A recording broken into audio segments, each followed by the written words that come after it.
কি মিষ্টি বউ আমার। তুমি এমন করো কে? আপনি এখানে কি চান? আমি কে চিনো না? আমি তোমার জামাই। কি হয়েছে বৌমা? আমাকে বলো, আমি তোমার মায়ের মতো। এই বউ। ছাড়েন। জাহিদ, হ্যাঁ? তুই ঘরে চলো বা। না, আমার বউরে দিয়ে আমি ঘরে যাবো না, গেলাম যাবো না। জাহিদ, ঘরে যা বলছি। ভয় পেয়েছো মা? ভয়ের কিছু নাই মা, তুমি ঘরে যাও।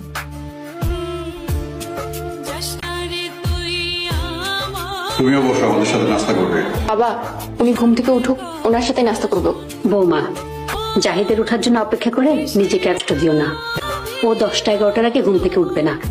কাল থেকে ফজর ওয়াক্তে ওনাকে উঠিয়ে দিব। ভোরে উঠে নামাজ পড়বে। নামাজ দিয়ে দিনটা শুরু করলে সারাদিন আল্লাহর রহমতে থাকবে। ভাইয়ার এই অভ্যাস জন্মগত। ভাবি, বেশি বাড়াবাড়ি করো না, খেতে পারো। জিহাদ, তুই চুপ করতো। বৌমা, তুমি যদি চেষ্টা করে জাহিদের অভ্যাসটা পরিবর্তন করতে পারো